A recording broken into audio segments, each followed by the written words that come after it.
जय हिंद दोस्तों, आप सभी का स्वागत है एसएससी जीडी के इस नए वीडियो में। आज का वीडियो उन सभी स्टूडेंट के लिए इम्पोर्टेंट होगा जिनका आने वाले शिफ्ट में एसएससी जीडी का एग्ज़ाम होने वाला है, क्योंकि आज हम 21 फरवरी के फर्स्ट शिफ्ट में पूछे गए एमसीक्यू क्वेश्चन का प्रैक्टिस करेंगे और देखेंगे किस प्रकार का क्वेश्चन एग्जाम में पूछा गया था। और हम उन सभी टॉपिकों को डिस्कस करेंगे जो आने वाले एसएससी जीडी के एग्ज़ाम में क्वेश्चन पूछा जा सकता है। तो आप इस 20 एमसीक्यू क्वेश्चन को अटैम्प्ट जरूर करेंगे और अपना स्कोर कॉमेंट बॉक्स में बताएंगे। चलिए आज की वीडियो को हम शुरू करते हैं।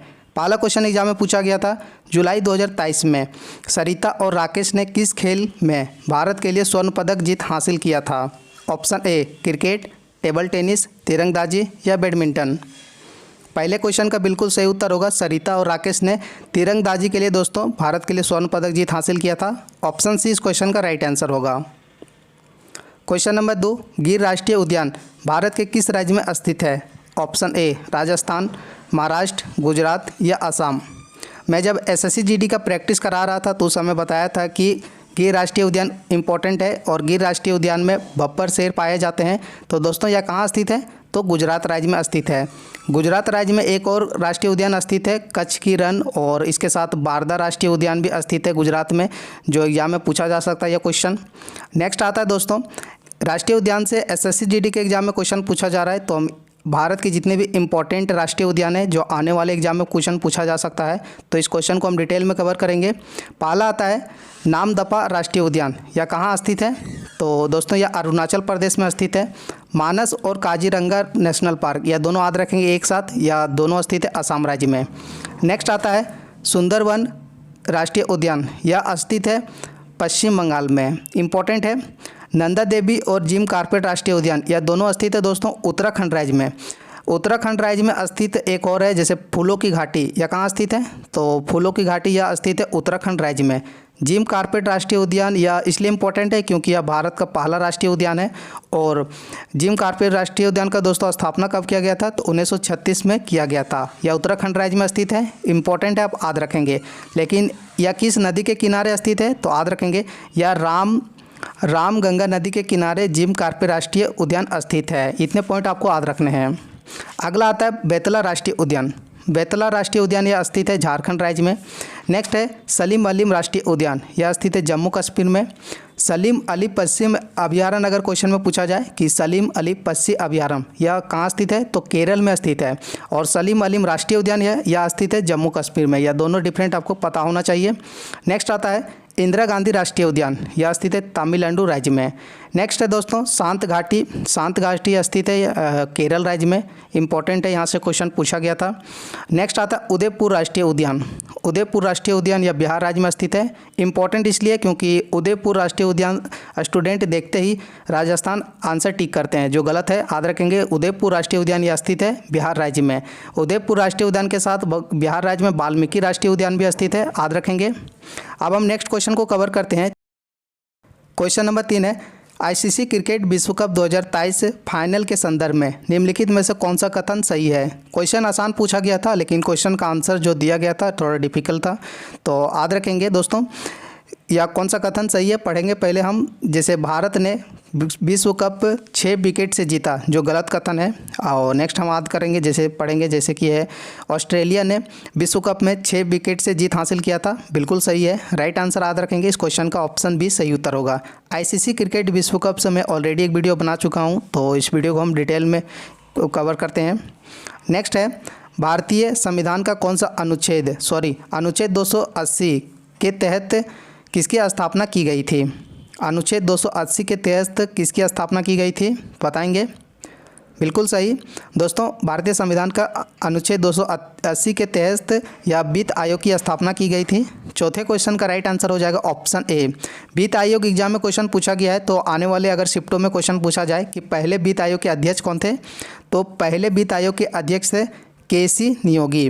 नेक्स्ट है इससे पहले जो अभी वर्तमान में है 15वें वित्त आयोग, 15वें वित्त आयोग के अध्यक्ष हैं नंद किशोर सिंह। अगला अगर क्वेश्चन पूछा जाए, अगर एग्जामिनर का क्वेश्चन अगर टफ करने का विचार रहे तो पूछ सकता है कि 14वें वित्त आयोग के अध्यक्ष कौन है, तो इससे पहले जस्ट YB रेड्डी या 14वें वित्त आयोग के अध्यक्ष हैं, अभी वर्तमान में है नंद किशोर सिंह। यह इंपॉर्टेंट है, याद रखेंगे। अगला क्वेश्चन है निम्नलिखित में से उत्तर प्रदेश राज्य का राज्यपाल कौन है? मैं जब एसएससी जीडी का प्रैक्टिस करवा रहा था तो इस क्वेश्चन को भी प्रैक्टिस करवाया था और मैं बताया था कि सभी राज्यों के राज्यपाल एवं बदले गए मुख्यमंत्री को आप कवर कर लें, क्योंकि यहाँ से आने वाले एग्जाम में क्वेश्चन पूछा जाता है। याद रखेंगे दोस्तों, उत्तर प्रदेश राज्य के अभी वर्तमान में जो राज्यपाल हैं आनंदीबेन पटेल। ऑप्शन ए इस क्वेश्चन का सही उत्तर हो जाएगा। भारत के कुछ और राज्यपाल हैं जो इम्पोर्टेंट है, आप उन सभी को कवर करके एग्जाम देने जाएंगे ताकि यहाँ से क्वेश्चन पूछा जाए तो छूटे ना। क्वेश्चन नंबर 6 है, भारत में कुल कितने मौलिक अधिकार हैं? ऑप्शन ए 10, 7, 5 या 6। जब मैं एसएससी जीडी का प्रैक्टिस करवा रहा था उस समय बताया था कि यह टॉपिक इंपॉर्टेंट है, यहाँ से एग्जाम में क्वेश्चन पूछाएगा और इस टॉपिक को मैं डिटेल में कवर करवाया था। तो दोस्तों, भारत में भी वर्तमान में टोटल 6 मौलिक अधिकार है। याद रखेंगे पहले कितने थे? तो पहले 7 मौलिक अधिकार थे। संपत्ति के अधिकार को हटा दिया गया है। कब? तो 44वें संविधान संशोधन 1978 को संपत्ति के अधिकार हटा दिया गया है। तो अभी वर्तमान में टोटल 6 मौलिक अधिकार हैं, याद रखेंगे। यह भी क्वेश्चन एग्जाम में पूछा है, मैं नेक्स्ट क्वेश्चन में कवर करवाता हूं। क्वेश्चन नंबर 7, निम्नलिखित में से कौन सा नृत्य बिरजू महाराज से संबंधित है? ऑप्शन ए मणिपुरी, कथक, सत्रिया या मोहिनीअट्टम। यह सभी ऐसे क्वेश्चन है जो एग्जाम में पूछा गया था। याद रखेंगे बिरजू महाराज संबंधित है कथक शास्त्रीय नृत्य से। ऑप्शन बी इस क्वेश्चन का बिल्कुल सही उत्तर होगा। कथक शास्त्रीय नृत्य से और इम्पोर्टेंट है और नाम को याद रखेंगे, जैसे कि बिरजू महाराज संबंधित है कथक शास्त्रीय नृत्य से, लच्छू महाराज, सुखदेव महाराज यह संबंधित है सभी कथक शास्त्रीय नृत्य से। एक इम्पॉर्टेंट है जैसे मालविका सरकार यह संबंधित है कथक शास्त्रीय नृत्य के साथ साथ मालविका सरकार भरतनाट्यम शास्त्रीय नृत्य से भी संबंधित है, इम्पॉर्टेंट है, याद रखेंगे। बिंदादीन महाराज, अच्छन महाराज, नारायण प्रसाद, सितारा देवी और शोभना रानायण यह सभी दोस्तों संबंधित है कथक शास्त्रीय नृत्य से। अगर यहाँ से क्वेश्चन पूछा जाए तो इस टॉपिक को सही आंसर लगाएंगे। क्वेश्चन नंबर 8 है, संपत्ति के अधिकार को भारतीय संविधान के किस संशोधन द्वारा मौलिक अधिकार से सूची से हटा दिया गया है? इस क्वेश्चन को मैं पीछे ही कवर करवा चुका हूं, तो इस क्वेश्चन का आंसर आप सभी स्टूडेंट कमेंट बॉक्स में बताएंगे और ये क्वेश्चन एग्जाम में पूछा गया था। क्वेश्चन नंबर 9, भारतीय संविधान का अनुच्छेद 43 किससे संबंधित है? बताएंगे इस क्वेश्चन का सही उत्तर क्या होगा। अनुच्छेद 43 यह संबंधित है श्रमिकों के लिए निर्वाह मजदूरी।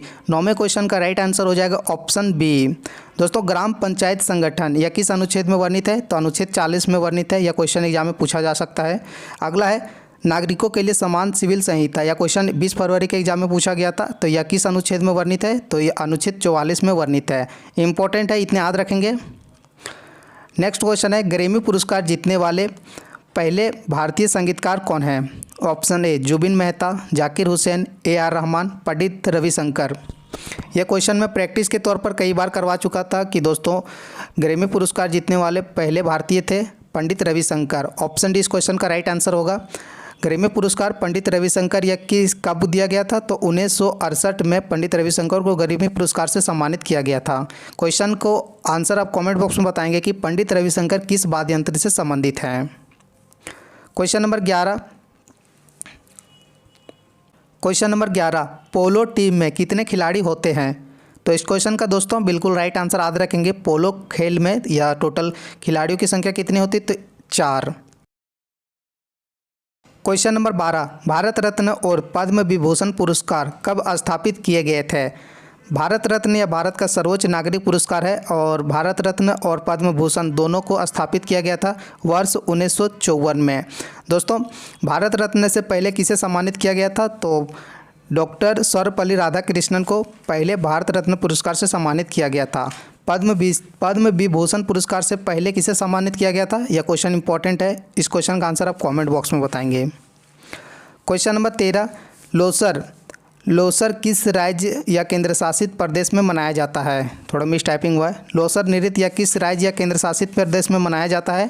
तो यह दोस्तों लद्दाख में मनाया जाता है। ऑप्शन ए इस क्वेश्चन का बिल्कुल सही उत्तर हो जाएगा। क्वेश्चन नंबर 14, निम्नलिखित में से नीचे दिए गए तत्वों में आकार में सबसे छोटा कौन है? बताएंगे इस क्वेश्चन का राइट आंसर क्या होगा। साइंस से भी एसएससी जीडी के एग्जाम में 2 क्वेश्चन पूछा गया था। तो इस क्वेश्चन का राइट आंसर होगा option C Al3 aluminium 3+ right answer होगा। क्वेश्चन नंबर 15, प्रति सेकंड इकाई क्षेत्रफल से गुजरने वाली ध्वनि, थोड़ा मिस टाइपिंग हुआ है, ध्वनि ऊर्जा की मात्रा को क्या कहा जाता है? बिल्कुल सही। इस क्वेश्चन का ऑप्शन बी सही उत्तर होगा। प्रति सेकंड इकाई क्षेत्रफल से गुजरने वाली ध्वनि ऊर्जा को कहा जाता है तीव्रता। ऑप्शन बी इस क्वेश्चन का बिल्कुल राइट आंसर होगा। क्वेश्चन नंबर 16, हरित क्रांति की शुरुआत भारत में किस पंचवर्षीय योजना की गई थी। दोस्तों, जब मैं पंचवर्षीय योजना के टॉपिक को कवर करवा रहा था तो मैं डिटेल में बताया था कि किस पंचवर्षीय योजना के तहत हरित क्रांति की शुरुआत हुई थी। तो इस क्वेश्चन का आंसर सभी स्टूडेंट सही लगाएंगे। बिल्कुल सही, ऑप्शन डी तीसरी पंचवर्षीय योजना में। और तीसरी पंचवर्षीय योजना की अवधि क्या थी, अगर एग्जाम में क्वेश्चन पूछा जाए तो इस क्वेश्चन का आंसर आप कॉमेंट बॉक्स में बताएंगे। क्वेश्चन नंबर 17, निम्नलिखित में से भारत के किस राज्य में महिला साक्षरता दर सबसे कम है। इस क्वेश्चन का राइट आंसर क्या होने वाला है। दोस्तों, इस क्वेश्चन का ऑप्शन डी सही उत्तर होगा। महिला साक्षरता दर सबसे कम है बिहार राज्य में। ऑप्शन डी इस क्वेश्चन का सही उत्तर होगा। और किस राज्य में महिला साक्षरता दर सबसे अधिक है, तो केरल राज्य में महिला साक्षरता दर सबसे अधिक है। याद रखेंगे इतने क्वेश्चन। और ऑलरेडी मैं जनगणना से एक टॉपिक जितने भी MCQ क्वेश्चन एग्जाम में पूछे जाते कवर करवा चुका हूँ, तो इस टॉपिक को हम डिटेल में नहीं कवर करने वाले हैं। क्वेश्चन नंबर 18, फर्रुखसियार के शासनकाल के दौरान पंजाब के गवर्नर द्वारा सिख नेता बंदा बहादुर को किस वर्ष पकड़ लिया गया था। ऑप्शन ए 1715, 1721, 1711 या 1727 को। क्वेश्चन नंबर 18 का राइट आंसर क्या होगा दोस्तों। ऑप्शन ए 1715 में जब फर्रुखसियार का शासनकाल चल रहा था तो उस समय बंदा बहादुर को पकड़ लिया गया था। ऑप्शन ए इस क्वेश्चन का बिल्कुल राइट आंसर होगा। क्वेश्चन नंबर 19, निम्नलिखित में से कौन सा नृत्य तई लोगों के वैष्णववाद से जुड़ा हुआ है। ऑप्शन ए छाऊ, सत्रिया, कुचिपुड़ी या मणिपुरी। वैष्णववाद से किस शास्त्रीय नृत्य जुड़ा हुआ है, तो राइट आंसर लगाएंगे ऑप्शन डी मणिपुरी शास्त्रीय नृत्य। ऑप्शन डी इस क्वेश्चन का राइट आंसर होगा। क्वेश्चन नंबर 20, भारत में सबसे पुराने तेल रिफाइनरी किस शहर में स्थित है। Option A Digboi Assam, Mathura Uttar Pradesh, Bina Madhya Pradesh, Haldia Paschim Bengal. Question number 20 का राइट आंसर होगा। दोस्तों, भारत में सबसे पुराने रिफाइनरी तेल का ये किस शहर में स्थित है, तो यह स्थित है डिगबोई असम में। ऑप्शन ए इस क्वेश्चन का राइट आंसर होगा। दोस्तों, ये थे कुछ ऐसे MCQ क्वेश्चन जो 21 फरवरी के फर्स्ट शिफ्ट में क्वेश्चन पूछा गया था। तो आप आशा करता हूँ इस 20 MCQ क्वेश्चन का प्रैक्टिस लगाएंगे। तो आपका 20 MCQ क्वेश्चन में से कितना स्कोर आए कमेंट बॉक्स में ज़रूर बताएं। और आप डेली SSC GD का प्रैक्टिस करने के लिए इस चैनल को सब्सक्राइब और इस वीडियो को अपने दोस्तों के पास शेयर जरूर कर दें। Thank you. मिलते हैं नेक्स्ट वीडियो में। Bye bye, take care.